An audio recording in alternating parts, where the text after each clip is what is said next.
É nesse mês que a gente fala sobre a prevenção ao câncer de próstata, que atinge milhares de homens todos os anos e é considerado o segundo tipo mais comum entre os homens aqui no país. E olha esse dado do Instituto Nacional do Câncer. Mais de 71 mil novos casos devem surgir até o próximo ano.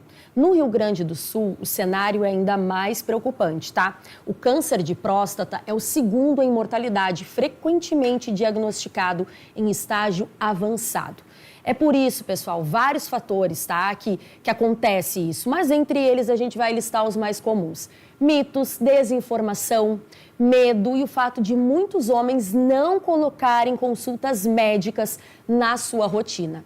A gente sabe também o quanto o estilo de vida e a alimentação podem fazer a diferença e reduzir esses dados. Por isso que a gente convidou para estar ao vivo aqui com a gente o Guilherme Merlo, que é médico, que atua com nutrologia. Muito boa tarde, doutor. Obrigada pela tua participação. Imagina. Ao vivo aqui com a gente. Vamos falar um pouquinho, né, doutor, sobre essa questão do estilo de vida, porque quando a gente fala de câncer, a gente sabe que está muito associado não só ao de próstata, como de mama, que agora passou outubro também, né, a gente falou da prevenção ao câncer de mama. Quer dizer, é uma doença que está muito associada ao estilo de vida, não só genética, ao estilo de vida também, e é necessário falar disso, né?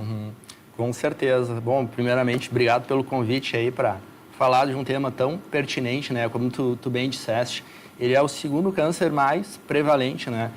Vem só depois do câncer de pele e ele é 3 vezes mais comum do que o terceiro câncer, que é o câncer de intestino. Então, ele é muito frequente e a gente vê que os casos de câncer, eles vêm aumentando ano após ano, né? A gente tem um dado até bastante alarmante, assim, que hoje o câncer é a segunda causa de morte no mundo. Ele vem apenas atrás do infarto.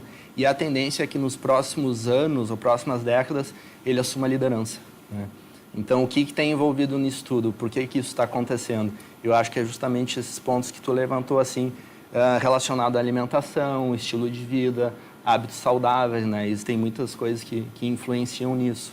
Com certeza. E quando a gente fala de estilo de vida, doutor, o que a gente pode colocar e considerar como um estilo de vida saudável e possível? Quer dizer, pequenas atitudes também, né, que podem prevenir o aparecimento desse câncer. Perfeito. A gente pode pensar em várias etapas, certo? Em várias funções, assim. Então, questão da alimentação, eu acho que tem uma frase que resume bem isso, que se fala muito hoje, assim, descasque mais, desembale menos, né? Evitar os alimentos ultraprocessados, né? Os alimentos industrializados, alimentos mais de verdade, que a gente fala, fontes de fibras, então a gente vai pensar em saladas, legumes, fibras ajudam a prevenir isso, certo? A nossa dieta aqui ocidental é muito baseada, ainda mais aqui no Rio Grande do Sul, é a carne, churrasco, que a gente sabe que a carne vermelha em excesso, ela tem uma correlação com o câncer de próstata. Consumo de lácteos, a gente vê que existe uma relação com isso, queijo, leite, derivados, então tudo isso envolve um risco maior. E tem um ponto bastante importante, que é na questão da manutenção do peso. A gente sabe que sobrepeso e obesidade por si só já aumenta bastante também esse risco. E hoje no Brasil, 60% da população tem sobrepeso ou obesidade. 60%, doutor, é muito alto, né? É muito alto. É preocupante isso, né? E a tendência é que nos próximos 5 anos isso chegue até quase 70%. Então, assim, é claro, obesidade é um fator de risco para a maioria das doenças crônicas, se não todas, e muitos tipos de câncer. Então, entra muito nisso também, assim, né? Evitar esses alimentos, atividade física por si só, o exercício, um aeróbico ou um exercício resistido, como a musculação, um exercício funcional, isso também ajuda. Modula o sistema imunológico, ajuda a prevenir isso. Com certeza, que seja ali uma caminhada, porque quando a gente fala de exercício, a gente tem muita desculpa para não fazer, né? E as pessoas pensam, é todo dia, não, mas ao menos 2, 3 vezes, conforme conseguir colocar nessa... E serão vários outros benefícios, né? A gente sabe não só questão física, mas emocional, de imunidade também que o exercício proporciona.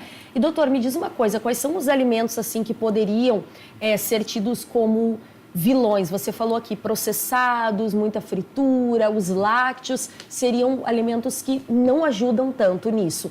Mas quais alimentos que podem ajudar também, que a gente poderia dizer? Então, alimentos ricos em fibras de forma geral. E aí a gente pensa em saladas, legumes, frutas, todos os grãos integrais, né? Eles ajudam nisso. Tem 2 alimentos que eu destaco bastante, que é a cenoura, mas principalmente o tomate, que eles são ricos num antioxidante bem específico, que é o licopeno. E o licopeno, ele tem relação, ele é muito estudado nisso já, em prevenção de câncer de próstata. Então, de colocar mais, né, esses alimentos no dia a dia, na sua mesa, um consumo diário de tomate, de cenoura. E uma dica importante para quem for atrás desse tipo de coisa é dê preferência para esquentar, cozinhar esses alimentos, porque assim a gente aumenta a absorção, né, e o aproveitamento desse licopeno. Essa dica é boa. Então, por exemplo, o tomate ali na salada é ok, mas não é tão indicado quanto, por exemplo, num molho. A pessoa consegue extrair ainda mais as propriedades que ele tem quando esquentado. Exatamente. Isso vale para o tomate e para a cenoura também. Pode assar, pode cozinhar, Bacana. mas isso melhora o aproveitamento. Né? E a quantidade, doutora, assim, média, para de fato a pessoa poder saber que aquilo está gerando um benefício nesse sentido de prevenção? A gente ainda não tem um consenso assim, em estudos em relação a isso, tá? Mas algo em torno de 100 a 150 gramas ao dia já é uma porção considerada boa. Assim, que é mais ou menos quanto, assim, se a gente fosse falar? Vamos colocar assim, 2 tomates pequenos e uma cenoura. Perfeito. Por dia? Uma média.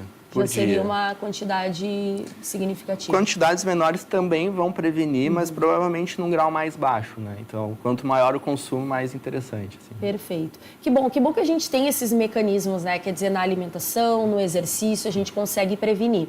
Mas ainda tem muitos mitos, né, doutor, que envolvem isso. O homem, por si só, ele tem uma resistência, talvez seria a melhor palavra, em procurar. O homem não gosta de fazer exame porque tem medo de descobrir alguma coisa. Sim. Diferente da mulher. A mulher já quer descobrir, já quer tratar, já quer saber. Por que o homem tem tanto essa resistência, doutor? Não sei se lá no teu consultório tu percebe isso também, que o homem é mais resistente de ir atrás dessas informações. Bastante. O homem é sempre, eu falo brincando assim, o homem ele tem que estar morrendo, tem que estar muito mal para vir parar no meu consultório, ou ele veio junto com a esposa porque ela trouxe ele junto para cuidar da saúde, né? Então, isso é uma coisa bem complicada, porque o fato do câncer de próstata matar tanto, na verdade, ele é um câncer que ele tem uma evolução muito lenta. Então, se a pessoa faz o acompanhamento adequado, vai no seu médico, no urologista, faz o exame do PSA, faz o toque, e ela descobre no começo, a chance de cura é enorme. Né? Por que isso não acontece? Porque ainda eu vejo como uma questão cultural, né? Essa coisa do homem, do cara macho. Pô, vou no médico, ele vai enfiar o dedo em mim? Como assim? Né? Sim. Assim, gente, 2024, né? Exatamente. Século XXI. Vamos evoluir um pouco dessa mentalidade, né? Sim, com certeza. E é bom que tu dê esse recado, né, doutor, enquanto médico, que fale sobre isso, quer dizer, porque é um exame que pode salvar uma vida, quer dizer, é algo tão bobo pensar que a gente ainda tem, como você falou, esse preconceito hoje em dia, poxa, só uma consulta que olha quanta coisa pode prevenir, ou não, ou foi lá, fez e viu que não, tá tudo bem, tá tudo certo também, Claro. né? E tem uma idade, assim, que o homem deve começar a se preocupar mais com isso. Eu sei que tem uma idade correta para fazer o exame, né? A partir de qual idade doutor? Olha, hoje o que se recomenda é mais a partir dos 45 anos. Antigamente se falava aos 50. Mas isso é uma coisa também, assim, que a gente vem observando casos de homens cada vez mais jovens desenvolvendo isso. Não é aquela coisa só do cara de 60 e poucos, de 70 anos... Direto, assim, eu vejo casos até no meu consultório, homens de 40 e poucos anos, no índice que a gente não via antes, né? E que levanta todo o questionamento do porquê que isso vem acontecendo. Porque, assim, as pessoas, a tendência é elas viverem mais, né? A medicina evoluiu muito nisso, em medicamentos, em tecnologia, em formas de prolongar a saúde. Mas de que forma as pessoas estão chegando nessa idade? Como é que é a qualidade de vida? Como é que é isso, né? Isso tem um impacto muito grande que as pessoas deixam de lado, né? Sim.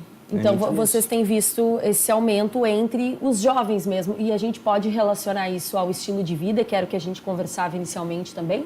100%, tá? O estilo de vida, esses hábitos alimentares, né? O excesso de alimentos ultraprocessados, carne vermelha, gordura saturada em excesso, ela realmente mostra esse tipo de risco.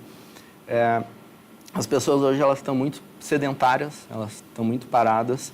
Eu acho que ainda está se construindo uma cultura sobre o que é atividade física. Tem gente que acha que o exercício ele é um luxo, ele é um extra, mas não, né? Ele devia entrar como algo básico, assim como a gente toma banho, a gente escova os dentes todos os dias. O exercício ele precisa entrar nesse nível, né? O nosso corpo não foi feito para ficar parado. E junta isso tudo com a intoxicação do ambiente, poluição, altos níveis de estresse, né? O estresse cronicamente alto, isso vai influenciar no sistema imunológico e nesse tipo de repercussão aí como câncer. Com certeza. E falando de suplementação também, né, doutora? A gente tem muitos suplementos, muitos medicamentos nesse sentido no mercado. O que tu pensa a respeito disso, assim, dessas suplementações, tanto injetáveis quanto também em cápsulas? O que a gente pode falar disso nesse sentido? Até que ponto funciona? Até que ponto não funciona? Pode variar de paciente para paciente? Sim. Olha, a gente sabe que existem alguns suplementos estudados, mas eu vejo muita coisa vendida na internet como algo milagroso, né? Então, assim, coisas que realmente a gente tem estudos sérios embasando, são poucas, né? O que realmente eu destacaria é o licopeno. A gente tem algumas vitaminas que são importantes para a saúde da próstata, como o zinco, algumas vitaminas do complexo B, mas seria mais isso, assim, a questão realmente de fibras, da atividade física, e o licopeno, acho que ele é o que se destaca aí mesmo. Que a gente encontra no tomate.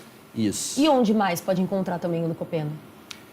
Cenoura é uma boa fonte. Tá. A gente pode encontrar em melancia, em mamão também, né, em quantidades menores. Também tudo é válido, né? Eu acho que vai se somando.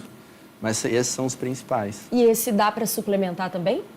Sim, a gente tem como, certo? Até existem suplementos prontos. Eu costumo indicar muito manipulação, porque a gente consegue colocar uma dose para cada pessoa, né? Acaba ficando mais individualizado, digamos assim. Então, é muito válido, né? Claro, só comentando assim, é sempre importante ter acompanhamento de um profissional. Com certeza. Porque mesmo os suplementos, eles podem trazer riscos, apesar do licopeno ser super seguro, né? Mas dependendo do caso, a gente pode pensar numa dose X ou Y. Mas sim, com certeza, tá? Ele pode ser manipulado, assim, ou os suplementos prontos, e funciona bem, funciona. Perfeito. É isso, doutor. Muito obrigada pela tua participação. Acho que a gente conseguiu dar bem esse recado, mostrar o quanto o estilo de vida é importante também para